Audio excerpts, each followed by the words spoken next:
Hey all everybody, and welcome to my complete series spoiler edition of my Lost podcast.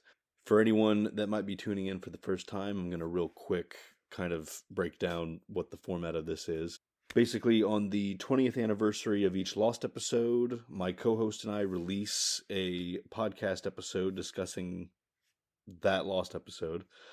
And then a few days after that, I release a group discussion episode, which features first time viewers sharing their thoughts and interpretations of things.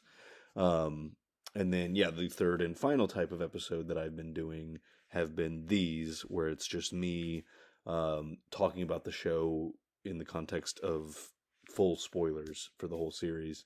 Um, and since obviously that's a lot of podcast production, if you will, it's a lot of editing with those other two types of episodes. The only way that I've been somewhat able to manage to get these out as well is to handle them as commentaries of a sort. Basically, I sit down and play the episode on mute while talking about the episode and just whatever else related to Lost that I think of while watching. And then that way, it requires very little editing after the fact. And then afterwards, I tend to address comments or emails or things that I've received. Um, and yeah, so basically, I do it as a commentary of sorts. But since I don't expect everyone to be watching along with me, what I will do is, if I'm talking about a specific scene that's on screen, I will do my best to clearly illustrate um, what exactly it is that I'm referring to. That way, you can just listen to this as a standard podcast episode. But okay, with that out of the way, for anyone that does want to watch along with me, I'm pressing play now. I'll tell you when the first image is on the screen. Okay, now we have Saeed sitting on the beach, so we are off. So I guess I'll start by not that I think I have too much to say about this, but somehow in our group discussion and in our main podcast episode, completely forgot to bring up the cable that Saeed finds here at the beginning of the episode, um, which is kind of. I realized we forgot to mention it in the podcast episode, and I thought that was kind of funny. But then when we were leaving the group discussion, and I realized that we also didn't talk about it, I kind of thought that was it's just interesting because like, so many things happen in this episode that you kind of, I mean, our groups at least kind of forgot about this. It's this big. I would argue it's a pretty big discovery that Said makes here, um, worth thinking about and discussing. But then it doesn't seem to have anything to do with the rest of the episode. And all of the other weird things that he finds out and encounters. And then we all kind of forgot to bring it up, I guess. Now, that said, we have recorded a couple more podcast episodes and one more group discussion since this episode. And I know we've talked about it in the podcast proper. I believe we talked about it on air for the group discussion, although that might have been off air, so I don't remember for sure. But yeah, anyways, yeah, I don't really have anything to say about it other than what you will hear get said in those podcast episodes. The scene that just happened, though, was Jack changing Sawyer's bandage. And Sawyer's kind of being a dick, and then Jack's like, nobody wants anything to do with you. Um, Sawyer says, well, she does, and Sawyer tells him to change his own bandages. I've talked about this a bit now. I think that scene really contextualizes why Sawyer makes a bit more of an effort later in this episode after the last episode establishing that he's not trying to make an effort, that he's kind of pushing Kate away and stuff, rejecting sympathy and whatnot. Um, that I think I've talked about that enough already. Oh yeah, I meant to say up front. I meant to say at the very start of this that part of why this and the last group discussion episode were so delayed is because I recently caught COVID and I am just now finishing getting over that. Um, so I might cough a few times. I've kind of got one in the back of my throat right now. Um, and I think now that I'm sitting here trying to talk to you guys, I think I might still have a bit of the brain fog. Some of the brain fog, if that wasn't clear, because my throat was being weird. Um, yeah, so I apologize about that. But yeah, we were getting to the point. The next new podcast episode has to come out tomorrow night, later tonight by the time you're hearing this, because that is the 20th anniversary of that episode. So I waited as long as I possibly could to record this because of that. But yeah, it was time to get to it. But okay, Saeed is now in his trap. I remember when I first watched this episode as a youngin, as a teenager. I remember thinking that she had set this trap up specifically because the cable would lead somebody there. Like I thought that she anticipated somebody following that cable and landing in her trap. But as I've gotten older and thought more about it, like that doesn't actually seem to be the case. I don't know. Yeah, you guys feel free to let me know if you think that she did. Because I was gonna say, like, it seemed to still be buried, but then once he was actually deeper in the jungle, it seemed like it was kind of more on the surface. So I don't know, but we know she sets other traps that aren't related to the cable, and I don't know why she would think the others would follow the cable. Because that's the question too: is was she even trying to catch a person, or was it just to catch an animal for food? Um, yeah, not sure. Because yeah, I would assume based on what we later find out that Ben said the night that he took Alex, he says, "Don't come looking. If you hear voices, run the other way. If you want your daughter to have a good life." Excuse me. He says all that, and then we're meant to conclude that that's why over the next 16 years she doesn't really make a huge effort into getting Alex back. And so yeah, so that's kind of the interesting thing is here she catches Saeed, who she thinks is another, and she decides to torture him and ask where Alex is. I don't know that this is something that she was ever planning or attempting to do. I think that she happened to discover, oh, a person fell into my trap. Well, damage is done. Let me see what I can find out from this guy. Yeah, I don't know.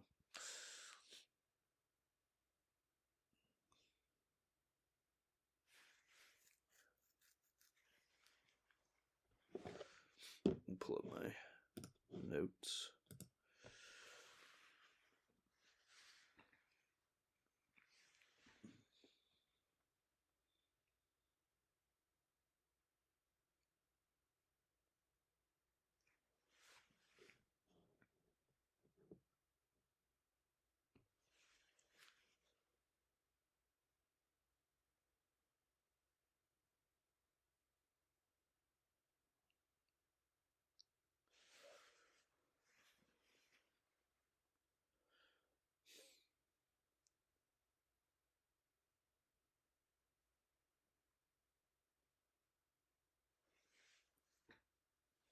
I think I'm just gonna, because again, my brain is kind of not functioning at full capacity, and it's sometimes a bit glitchy to begin with. So I think I'm just gonna start reading some comments, and see if that gets me down Gets my brain juices pumping. It's getting tricky with these comments, right? Because the way that we're recording the podcast, we did skip this past week for recording because of the COVID thing. But for the most part, we're still recording every week, and as we start entering, hiatuses from 20 years ago, that means there will be weeks where podcast episodes aren't released, and so that means our recording sessions are going to get further and further ahead of the release dates, which makes it kind of counteracts that goal that we have of trying to have a more natural flow of conversation with you guys, because we might, if we record an episode on, say, episode 11, which we are about to do. No, sorry, we have already recorded episode 11. And that still is 2 weeks away from coming out. And so by then, we'll be recording episode like 14 or 15. By the time you guys experience that episode and comment, like if you comment or email about anything we said in there, then we won't be able to respond to that until we're recording episode 15 or 16. And so you guys are waiting like a couple months to hear us respond to what you're saying, and it kind of kills that whole thing that we're kind of going for there, which sucks. And I've tried to probably take a week or two off around Christmas to kind of mitigate that a little bit. But my co-host, my uncle, he with his schedule and stuff, it's kind of better for him that we continue in this routine, so as to not potentially fall behind. So yeah, it's tricky and it's not ideal. But with all that said, the more I think about it, the more I think I might keep addressing your guys' stuff. So I might address in any comment or email that I want to respond to. I might start doing it in these, even if we address it in an actual podcast episode, just because these will always come out. Like, I will always record these right before, like the night before they come out, which means that I can read whatever the most recent comments are. I can read them out and talk about them right away. That I think, and then you guys can respond to them, as soon as it's released, if you want, if you have anything to say back. That will kind of, obviously it's just with me instead of me and my co-host, which is, not as good.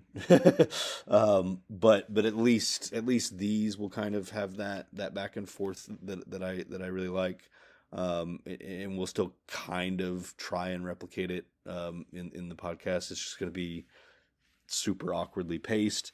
I think what we're going to do is, after the season 1 finale podcast episode goes up, we'll come back and record a follow-up episode where we address all of the comments that we received after we had finished recording season 1.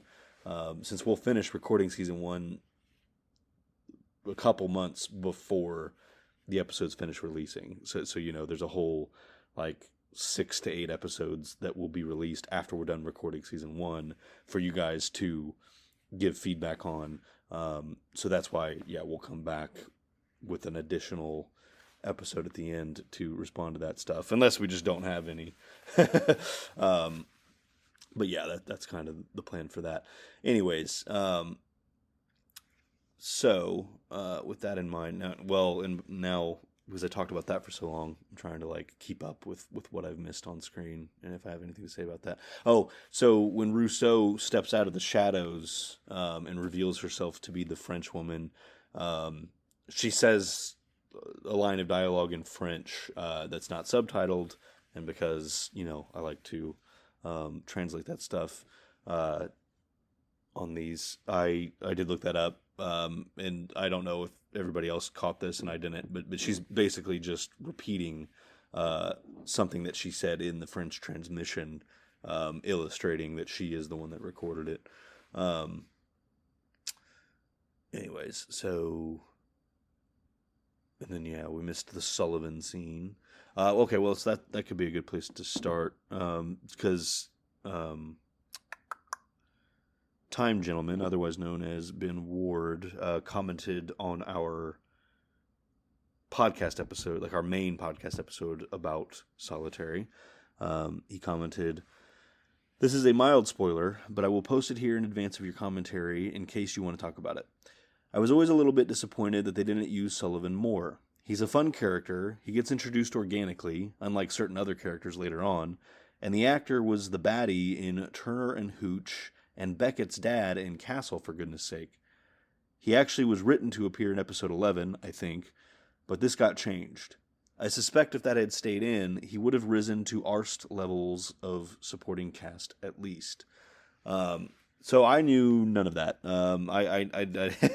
As far as I know, I've never seen that actor in anything else. I've never seen Turner and Hooch, and I've never seen Castle. So yeah, I didn't realize this guy was fairly well known or known. I kind of assumed he was just a glorified extra, I guess. That said, yeah, I mean, I don't disagree. I think it would have been cool. I was just not realistic with the way they made the show, but I think it would have been cool to have all of the background people be played by people that could at least act somewhat like halfway decently, and then could maybe have become more prominent as the show went on. Instead of, randomly casting people later and pretending that they were there the whole time. I mean, that doesn't bother me as much as I think it does some people. Like, I don't pay enough attention to the background people for it to bother me. Like, I can fully suspend my disbelief and be like, oh yeah, they've been there, and I just haven't been paying attention to them. But I can absolutely see why it would bother some people, and why they would prefer that not to be the case.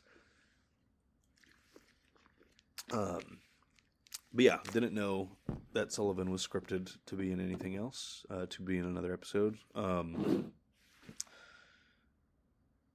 Yeah, but and yeah, Arst is a good example. Sorry, brain malfunctions. So I feel like there was something else I was going to say about that. I'm just gonna have a real moment of vulnerability here with you guys. Part of me was glad to get COVID and kind of have to take a break from all this stuff, because I gotta tell you, after editing all of these like so constantly, and like hearing myself talk and ramble and lose my train of thought and repeat things over and over and over again, like devil's advocate and shit like that, or hearing my annoying laugh in like the group discussions or even the podcast episodes, I get real sick of myself. And I think the more sick I get of myself, the more frustrated I get while recording like this. Like, I literally feel myself struggling to keep a train of thought, and then getting so annoyed, like, oh, this has got to suck so bad. And yeah, I feel like I shouldn't even be bringing this up, because nobody wants to hear me fucking complain about that. I guess I'm like hoping that by saying it myself, that I'm just kind of like expressing that I am aware that the quality of these isn't where I would like them to be, and I'm hoping that gets better. I said it really depends on when I'm recording them and what's going on. Like, I there have been episodes where I've felt pretty satisfied with how they came out. Well, and for the most part, what I'm saying, this really applies to these, where it's just me. I think my co-host and the group discussions, I think they're great at bringing value to these conversations, like 100%. Just saying, like, right now, I'm getting all up in my head about this because of how annoyed I've been getting with myself and hearing myself. Anyways, okay, enough of that. Because I'll be listening back to that in editing, and, well, yeah, probably. And then I'll get annoyed with that. Anywho,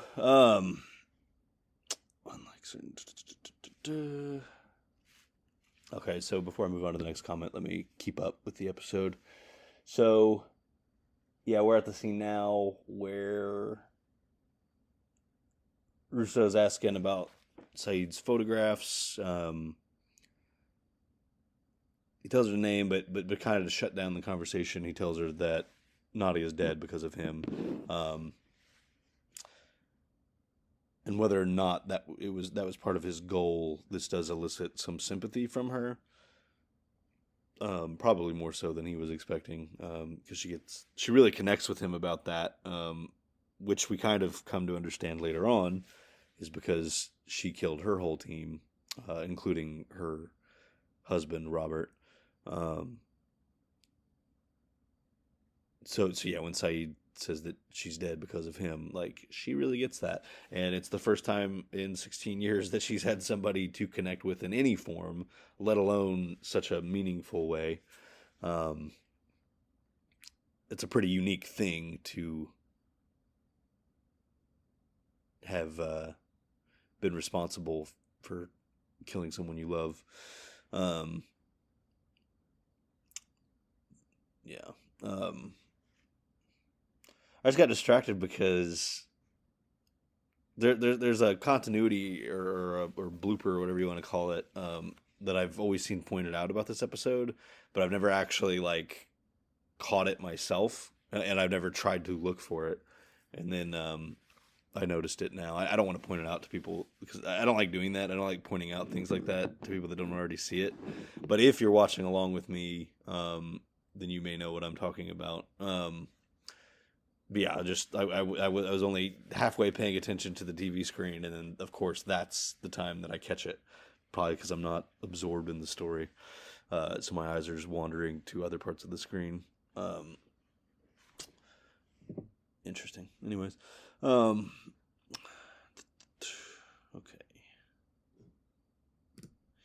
Okay, so another comment that we got. Sorry, I'm going to hold off on it again because now we're back to Rousseau, and I think... No, I'm wrong. I want to pay attention to the part where she's telling her story, because I have a lot to say about that, I think. So yeah, I don't want to miss that. But okay, so there was a comment from Lucas 4343. Sorry, 43434. Yeah. He also commented on our podcast episode on this, on Solitary. Excuse me. I'm not going to read the whole comment here because we did end up addressing it in our last recording, which is for All the Best Cowboys Have Daddy Issues. So you guys will see or hear us address that in about a week, because yeah, that one will be out a week from tomorrow night. So I'm not going to get into the whole thing, but there was a spoilery aspect of their comment that we didn't go into because of my uncle not remembering everything about the show. So let me just find that real quick. Basically, Lucas is talking about how he likes this episode, whereas my uncle and I were kind of expressing that we didn't love it, or he didn't love it, and I have come to not love it as much as I've gotten older.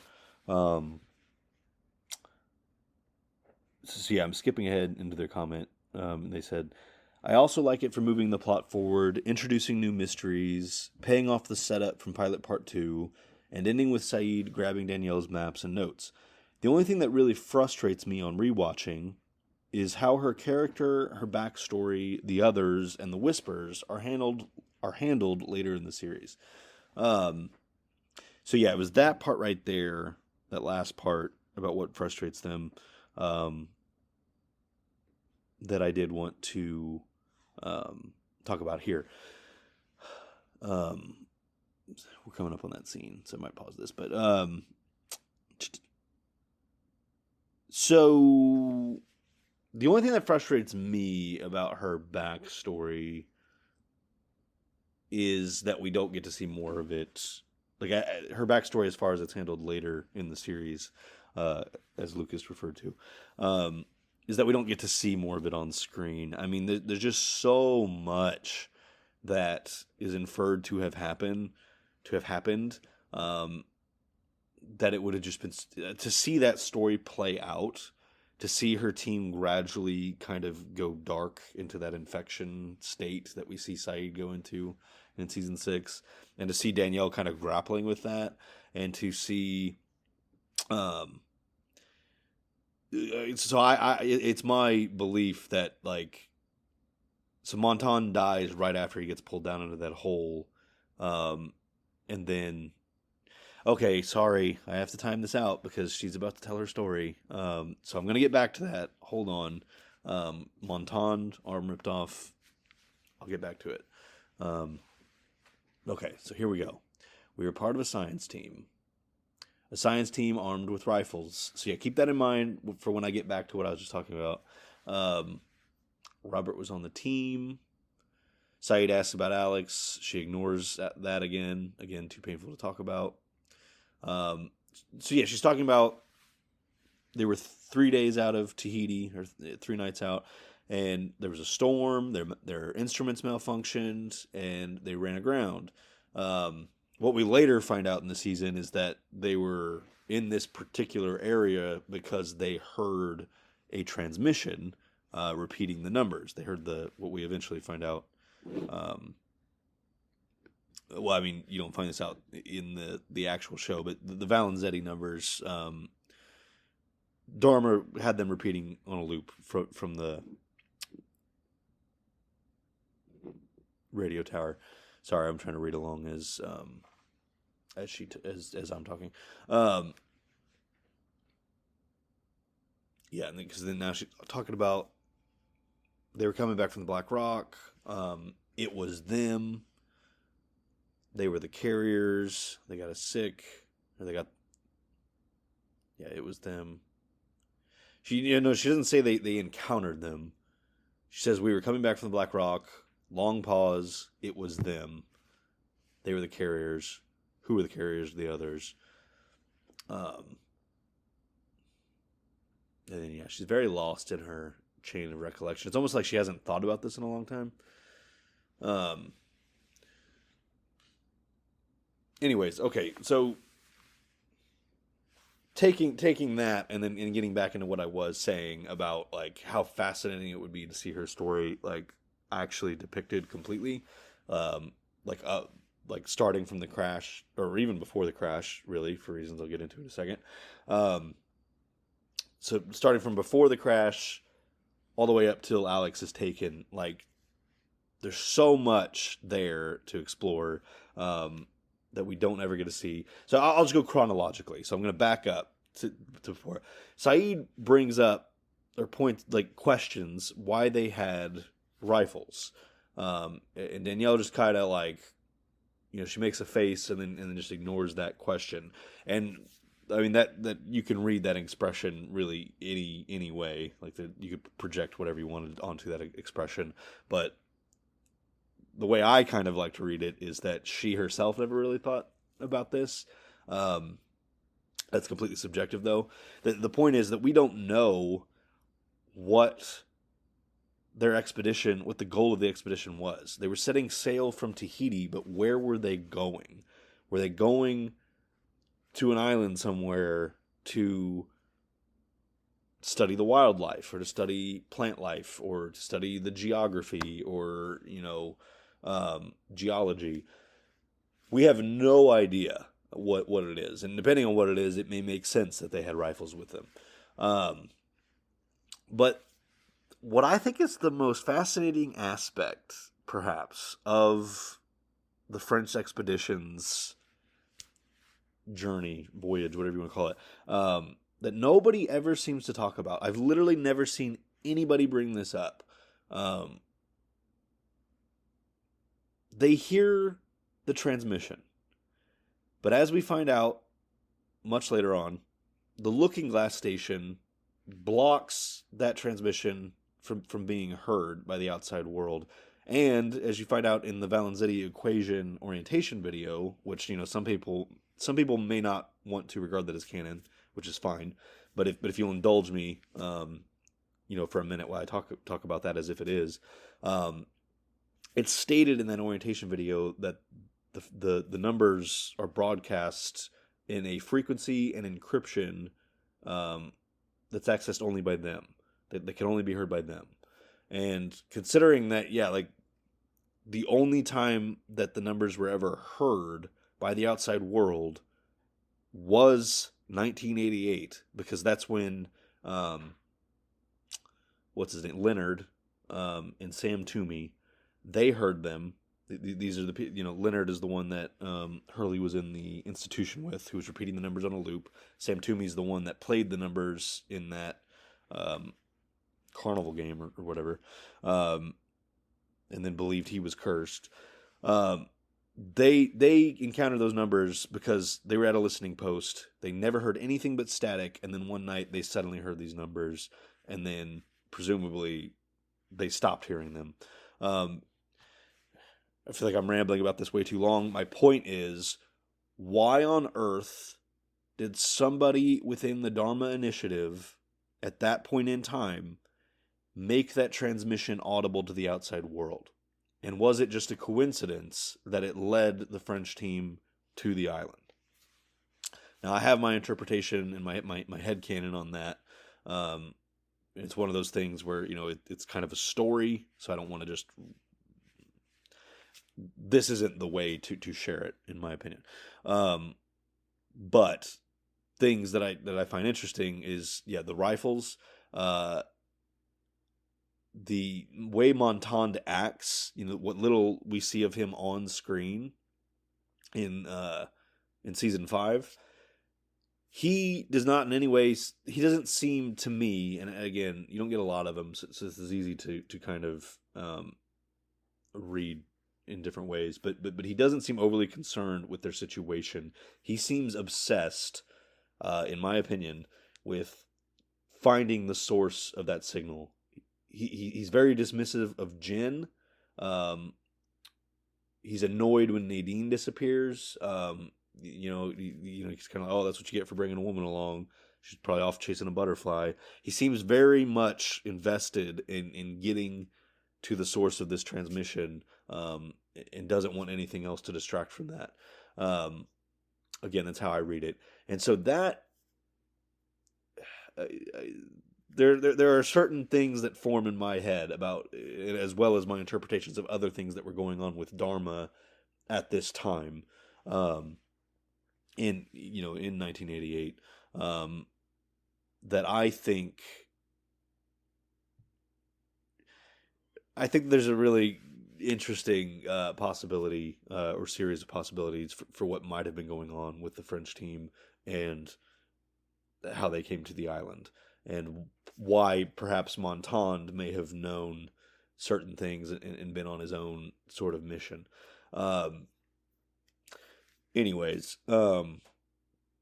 Obviously they run into the monster pretty much right away. The monster drags Montand into the tunnel, and the arm gets ripped off, and then you hear Montand call out, like, hey, it's gone, like, help me, come get me. It's my belief, and I think a lot of people share this, that that's not Montand calling out, that basically Montand dies pretty much right after getting pulled the rest of the way down that hole. The monster probably just killed him immediately. There's some question of whether or not Montand was a candidate, because the name Montand was listed, but the fact that the monster attacks and does serious bodily harm to him, that tells me that he was not under Jacob's protection, at least. And my opinion on why that is that Montand, the name Montand on the wall and in the lighthouse, doesn't refer to him. There is another... I feel like I'm hinting at too many things here, especially without going into them. But there's another French character in this show who I think behaves very similar to Montand in their interest in the island, and potentially exploring it. Whose last name we never find out, whose backstory we never find out. I like to think that that person may have been connected to Montand by relation, and may have had that last name, and that they might have been the candidate that it was referring to. Again, all of this is headcanon storytelling that I may try and share someday in some other format that is much less infuriating than me rambling about it. Anywho, point is, the monster kills Montand right away. We know his body's in there when at the start of season 6, the corpse is there when Hurley and Jin and everybody's taking Sayid to the temple. So we can safely conclude that Montand had died in that tunnel. But I think that what I think happened in there is that the monster caused the rest of the French team, the ones that went down there, to accidentally inflict fatal injury to each other, so that he could infect them. Because I do think the rest of them were probably candidates, if not all of them. So all of their names are on there. Rousseau may or may not have been referring to Robert. And we know Nadine probably wasn't a candidate because she gets killed before Montand gets dragged down there. Anyways, my point is, I think that at least most of the other French men that went down in after Montand were probably candidates and were probably under Jacob's protection. And in order to infect them, they needed to be fatally wounded. They needed to be close to death in order for the monster to heal and then influence them and to claim them, or I can't think of the word that I want to use. Anyways, so I think in that dark tunnel that he caused some confusion and caused them to perhaps shoot each other or some such series of events. And then I think that he took the form of Montand and pretended to be him for a while. And so it's like, I like, yeah, it's just interesting that, like, to imagine if Rousseau experiencing, like, the next few weeks of them slowly changing, and then her, like, sensing that Montand is not, like, the same, and then, like, maybe potentially going back to that temple wall and discovering that body down there and being like, oh fuck, like, this wasn't even Montand. And, like, maybe that's the thing where it's like, okay, I've got to kill these guys now, because I don't know what the hell's going on, but it's some scary shit. Well, and I've talked about this before. They must have been up to something fairly specific for her to want to kill them. Like she says in this to Sayid that, like, you know, what if we got rescued? Like, I couldn't let that happen. Like, she thinks something really bad would have happened if they were rescued, the way that they were acting. You know, now that we know it's not like a contagion type thing. So what were they up to? That's another fascinating part of the story. What was the monster, the man in black, what was he influencing them to do? And I have a whole theory on that too, as it relates to the conflict between Dharma and the others, and the monster wanting to get candidates killed, and what I believe Montand's original mission was. Yeah, I'm sorry that I'm not going into that here, but I just want to point out, like, there are even some of the things that were unanswered that some people don't even talk about that much as being unanswered. Like,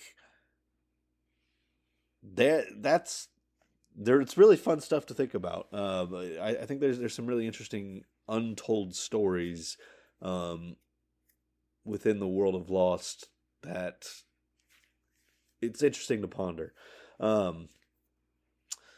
I'm trying to think if there was anything else about all that I wanted to say. Well, I mean, let's take it back to Lucas's comment. So yeah, Lucas says the only thing that frustrates me on rewatching is how her character, her backstory, the others and the Whispers are handled later in the series. I agree with the character and her backstory on that level. I don't really have a problem with her arc. I mean, I can see why people don't love the way that she was killed off. I don't have too much of a problem with that, because I think that serves the story of the mercenaries and how big of a threat they are. But yeah, I mean, I get how people could feel that it's a disservice to her character.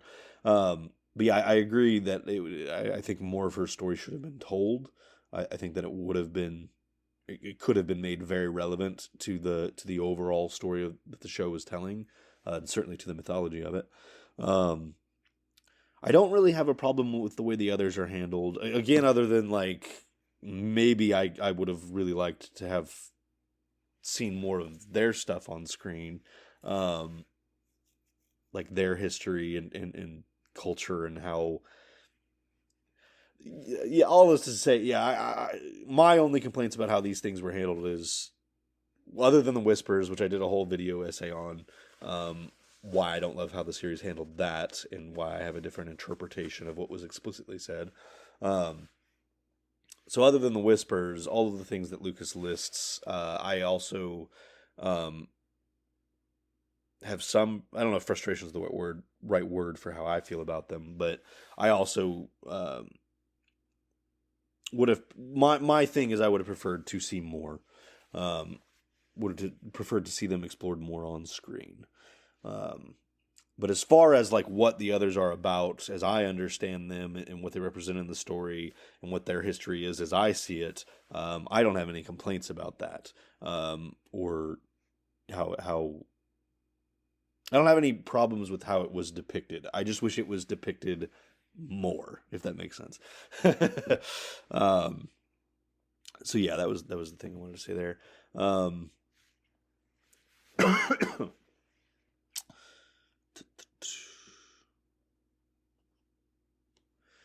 I'll save that. So I'm trying to remember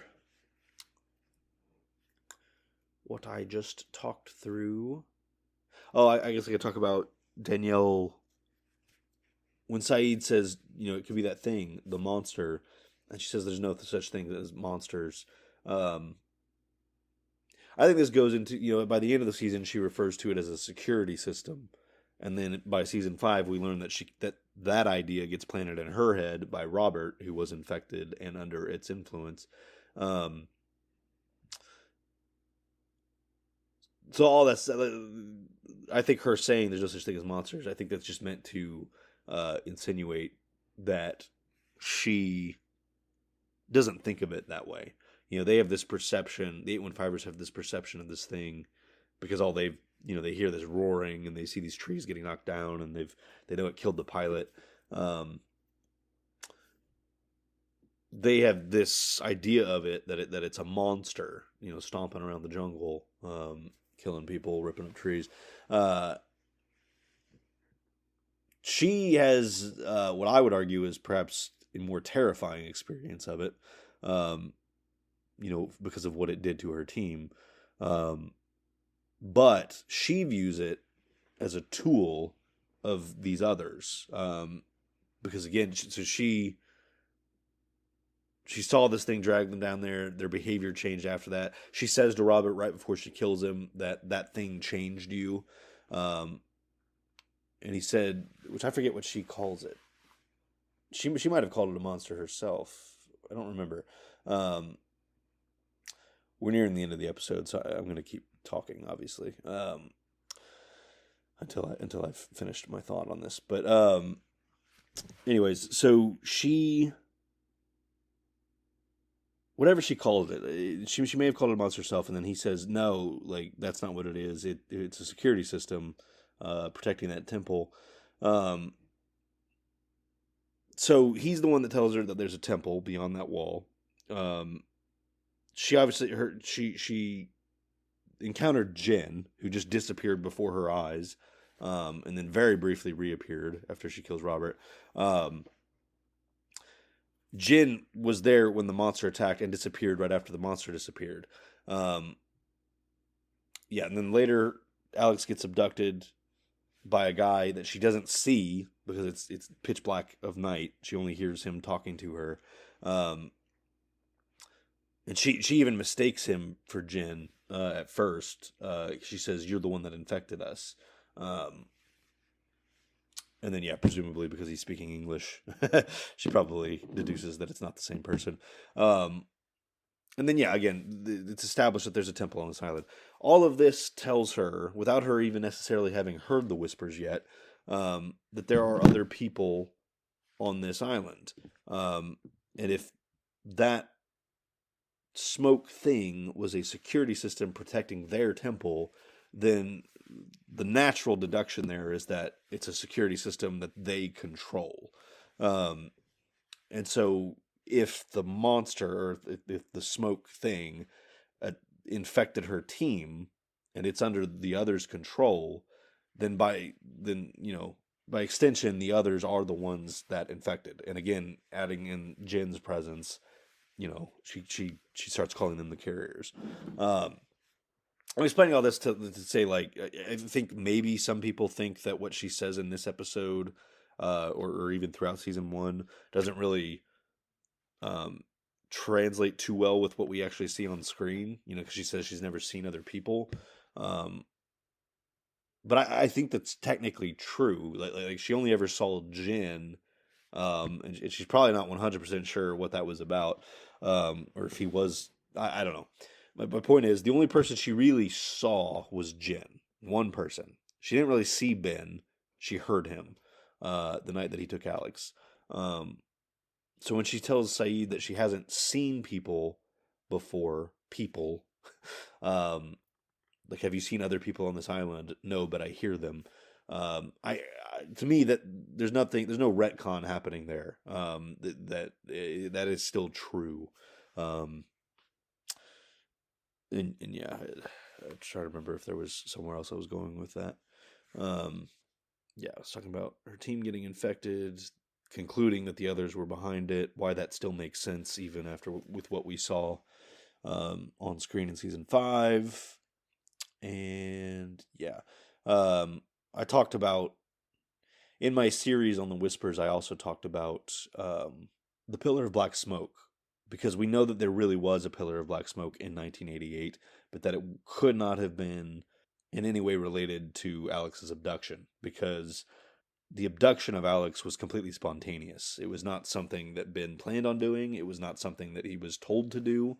In fact, Widmore, the leader at the time, was very surprised and displeased with Ben bringing the baby back, and even said that he should have killed it. For whatever reason that pillar was, and we see also, we see in that season 5 episode that the pillar was there the day that Russo killed her team, which was not the same day that Alex was born. And so this raises the question of, like, so what was the pillar in 1988 about? And I talked about that a little bit in my series on the Whispers, but I think that I think there's an interesting possibility that the French team themselves said it, and were maybe trying to lure or summon somebody there. And I think that may have been related to why she killed them when she did. And I think that, I think it makes sense that she associates the Black Pillar with the others, if she kind of began to interpret that her team was doing stuff in the service of them, or perhaps to communicate with them in some way. So when at the end of this season, when she comes to the 815ers and tells the story about Alex being taken, and she says that, I saw a pillar of black smoke, and then they came and took the baby. I do think that she's altering details of that on purpose to cause a reaction in the 815ers, because by this point, she's only shown up in the season 1 finale to the 815ers camp because she has this plan to kidnap Aaron to try and trade for Alex, because she heard the whispering that informed her that the others were planning to come abduct a child. And so taking that piece of information and misinterpreting it to be referring to Aaron, she comes up with this plan, And so in order to cause the chaos that she needs to cause in order to kidnap Aaron, she tells this story, which is, there's a lot of true details in it. But I think that she kind of embellishes certain details or recombines certain things, so that they'll heed her warning and then try and flee the beach, and again try and create this chaos and this panic that she can take advantage of. So, but then she does see that a black pillar appears, that a pillar of black smoke appears, and she doesn't seem surprised by it. Even though what I'm saying is that she probably knew it wasn't related to Alex being abducted because of the timing. That would be why she should have concluded that it wasn't related to the abduction of Alex. But again, she wouldn't be surprised because she would attribute that to them based on different versions of what might have happened when the pillar was there in '88. I guess that's all I'm trying to say. But okay, I think that's enough of rambling about that. So I have a little bit more to say as I read these last couple comments. But before I do that, I'm gonna do my version of my credits since I missed it on the commentary. Thank you to candidate number 90, Ben Ward. Candidate number 108, Jeffrey Winslow. Candidate number 69, Brian Phillips. Candidate number 32, Chuck Boyd. And candidate 341, Hans. I also want to give a special thank you to the multiple people that have donated equipment and resources used in the production of this podcast. These include Mary Mullins, Brandon Huth, Charles Huth, William McMahon, and Charlene McMahon. I'm not going to go into my whole spiel about how to become a candidate yourself. The whole Patreon Discord, or Patreon or Ko-fi thing. I don't enjoy going into that every time. I feel the need to sometimes. But yeah, just, if you guys want to support the channel in any way, there are all kinds of ways you can do it. You've probably heard other podcasters and YouTubers go into those enough that you kind of know the drill. So I'll spare you having to hear it from me this time and probably other times. Getting back to the last thing I wanted to say about this episode, it obviously ended with Sayid hearing the whispers. Something that so if you guys have watched my video essay on the whispers, and which goes into my interpretation of what the whispers actually are, versus the very surface level explanation we're given, and why I don't think that makes sense. Yeah. If you haven't checked it out, please do check it out. I'm fairly proud of the script for it. I'm very critical of the quality of some of those videos, but yeah, I'm proud of the script. Bottom line is that I believe that the whispers are generated by the monster. Sometimes intentionally, sometimes not. It often correlates to him projecting his consciousness elsewhere, separate from his corporeal self. There's a lot of evidence that I believe supports this. That basically what you're hearing is the sound of disjointed thoughts, memories, just the sound of consciousness, more or less. And I think that he uses that as a tool sometimes to amplify tension and increase hostility or conflict, and potentially lead to the deaths of candidates. So at the end of this episode, according to that interpretation that I have, I believe that is what Sayid is hearing. I believe the monster is paying enough attention to what's going on with Sayid that he knows what Rousseau has just told him about other people being on this island, and anticipating ways to milk conflict from that. I think the Man in Black uses the whispers to kind of try and confirm in Sayid's mind that yes, there are other people on this island and they should be viewed as a threat. And that obviously plays into the next episode very heavily, and I'm going to be talking a lot about that in the next episode, especially when it comes to Claire's dream and how I believe the Man in Black caused that, and how that directly led to the initial conflict between the others and the 815ers. Yeah, again, I'll be talking a lot more about that next week. But the point is, yeah, that's my theory, or that's my interpretation of what the Whispers mean in that scene.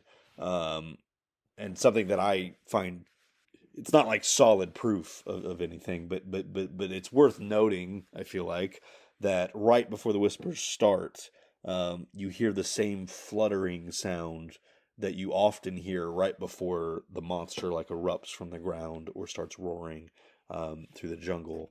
You often will hear like the flapping of birds' wings is kind of what it sounds like. And then, the monster starts screeching and roaring or whatever. You hear that same fluttering sound right before the Whispers start, or right at the beginning of the Whispers. And again, that's not hard evidence of anything. I just, if you wanted to share in that interpretation, it's another thing that, adds some merit to it, I guess. But while talking about the subject of the Whispers and my video essay on them, Homo sapiens 99, or Homo sapiens 97, as I should say, I'll get to that comment in a minute, they recently commented on that Hearing Voices video essay, the Whispers video essay, and they said, "Maybe I'm mistaken, but I don't hear the Whispers during Echo's death scene. Instead, I hear Echo saying a prayer." Yeah, so in that video essay, I basically try to recreate the chain of thoughts that I had after the ending of the season 5 finale, where it's revealed that the Locke we've been seeing isn't really Locke. It's actually this Man in Black who, the more you think about it, like the more you're like, oh, so he must have been Christian, and oh, he must have been the monster, and oh, it basically leads to this cascade of revelations the more you think about it. And so in recreating that for the video essay, like part of what I say is that like, oh, and we even heard the Whispers alongside the monster. I talk about how you hear him alongside certain apparitions of the Man in Black, or just apparitions in general. And you seem to hear them in the moments right before the monster strikes to kill Echo. What I eventually later, sometime between when I released that essay and now, I watched that episode on Blu-ray with subtitles on, and I did see that they subtitled what I hear as Whispers as Echo continuing the prayer that he starts. So basically, when he comes face to face with the monster in that moment, he starts to say the 23rd Psalm again. He says basically to the camera, "The Lord is my shepherd; I shall not want." And then it cuts to the wide shot where you hear what I always heard as Whispers. And according to the subtitles, it's actually Echo saying a different part of that. Sorry, so I have it here in the notes. He's basically saying, according to the subtitle, "He leadeth me in the paths of righteousness for his name's sake." And I think it cuts him off before the end of that, when it strikes him. Okay, so when I first came across that, I was like, oh, like, no, surely not. And subtitles have been known to be wrong, or erroneous quite a bit. It's something I get annoyed with. As somebody that kind of needs subtitles because my hearing sucks, I get very frustrated when I notice that they're wrong. So my initial like reflexive reaction to that was like, oh no, that's not right. That nowhere else, because it's not subtitled that way on streaming. It never sounded like that to me. And kind of worth noting, that's not even the next line of that prayer. He starts at the beginning. He says, "The Lord is my shepherd; I shall not want." Then, if that's the next thing he says, he skipped a whole chunk of that prayer. So yeah, I kind of rejected it. And then I know there like auditory illusions. I don't know if you guys have ever, if you guys haven't seen it, like look up on YouTube. There's this thing, uh, Brainstorm or Green Needle. Um, there's like this weird phenomenon where it's like it's a toy that says, I forget which one it's actually saying, but it's either saying Brainstorm or Green Needle. And if you listen to it, you can literally hear it, like the same piece of audio, based on what text is on the screen, or even just what word you decide to think that it's saying. You will hear one of those two things, and your mind can literally hear it both ways, going back and forth.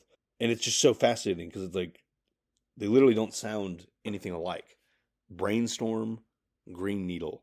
Like those two, they don't rhyme. They don't really have the same letters. It just, but and yet it sounds like both of those things. Like you can literally hear it both ways. Um, Anyways, so yeah, all of that was kind of my reflexive reaction. It was like, oh no, like yeah, that's what somebody doing the captioning or the subtitles thought was being said, and that's what they subtitled it as. And now when you read along with it, that's why you hear that's why you hear it that way, is because you're reading it, and it's kind of suggesting to your mind that that's what's being said. Now that said, now that several months have gone by, and I haven't been so defensive, of my original read on that scene, um, I do think in all likelihood that is probably what was being depicted. It does annoy me that it's later in the prayer, instead of the words that should have come right after it. So yeah, all of that's to say, yeah, I think I was probably wrong. I think that probably isn't the sound of the whispers that we're hearing there. That said, that is such a minor piece of evidence that I present, in that video, that obviously it doesn't change my overall theory and interpretation, and all in my many other points of contention, with why I prefer my interpretation versus, the one that's generally accepted. Yeah, yeah. So it's such a minor point that yes, I will concede, but it doesn't obviously change my overall interpretation. I obviously wouldn't have included it if I had reached that conclusion earlier about what's actually happening in that scene. But yeah, because the whispers came up in the context of this episode, and Homo sapiens just left that comment very recently, I felt it was worth addressing, because I probably won't be doing another follow up to Hearing Voices anytime soon. So yeah, this was kind of my one way to address that, in spoken form in the immediate future. But speaking of Homo sapiens, another comment that they left, also on our, most recent podcast episode, said, "Thanks for reading my comments. I'm glad you both had such a positive response to them. Just to clarify, I am the same person as Homo sapiens 97, so yeah, he's referring to when I get emails from this person, it's Homo sapiens 97. So yeah, just there's that bit of context. But continuing on with the comment, back when I created my YouTube account in 2010, Homo sapiens was already taken, and YouTube suggested Homo sapiens 99. I didn't think anything of it at the time, but pretty soon people started assuming that my birth year was 1999, which is incorrect. So when YouTube gave me the option to change my display name, which was probably less than 2 years ago, I changed it to 97 because that's my actual birth year. I'm confused as to why it still says 99 for you, because on my end, I'm seeing 97. Oh, and I'm also number 69 on the wall of candidates. I made sure to pick my favorite number for that." So, yeah, that is also weird. So I went and looked at it on YouTube itself, and I do see Homo sapiens 97 on there, the updated version. But for some reason on my creator studio, where I get the notifications for comments, and that's also where I usually take the screenshots of the comments whenever I put the screenshots on the screen, it still says Homo sapiens 99. Like, I'm looking at it right now and it says Homo sapiens 99. So yeah, I'm not sure why that is either. But I will keep that in mind going forward. Try and remember to say Homo sapiens 97. Also, if you're okay with it, Homo sapiens, since you are revealing yourself to be candidate number 69, which I don't think I knew for sure. So like Ben Ward comments, and it shows up as Time Gentleman, and obviously, he's made it clear who he is. So I just often refer to him as Ben Ward, even though it says Time Gentleman. So if you're okay with it, Homo sapiens, I might just start referring to you by your name, assuming you don't have any objections to that. Yeah, I think I'll just start doing that to make it easier. But okay, yes, thank you for commenting that and for clarifying. Yeah, and by the way, I assumed that you were the same person, the Homo sapiens 97 versus 99, because that would have been a major coincidence if it was two different people with very similar usernames. Well, and actually, one more comment that actually came in a few hours ago from Homo sapiens was on our group discussion of this episode, Solitary, where he said, "I'm very impressed by your and Drew's ability to keep a straight face when the others make accurate predictions." I chuckled when I saw that comment, because we do. Sometimes we'll exchange like a glance, like a meaningful glance of like, "Huh, that's funny." And I've caught Drew a few times like looking at the camera, like somebody will say something and I won't be looking at him, but he'll give a look at the camera, maybe do a little eyebrow raise or something, and those usually make me chuckle a bit. But yeah, overall, I think I have a lot of practice. Again, I've watched the show with a lot of people over the years, and I have a lot of experience with people taking random stabs in the dark and sometimes hitting something eerily on the head. Like I remember my sister watching with her a few years back. She randomly said, it still baffles me, what did she actually mean by this? But it was like some point, like around season 3, like she'd seen the four-toed statue, and like we were talking about like what that could possibly be. Or no, sorry. It was either we were talking about the four-toed statue or we were talking about the fertility issues that are established in season 3. And she said something like if we were talking about the fertility issues, I think she just like randomly said like, "Oh, maybe it's because the statue's not there anymore."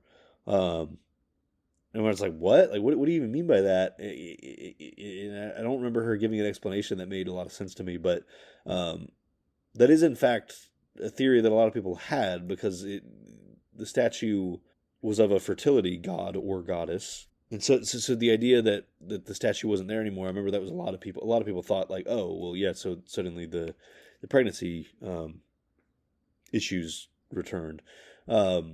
Obviously, I don't agree with that interpretation or find that to be accurate, but the fact that she had no reason to even think that the four-toed statue had anything to do with fertility, and she just randomly threw that out there. I remember being kind of like blown away by that at the time.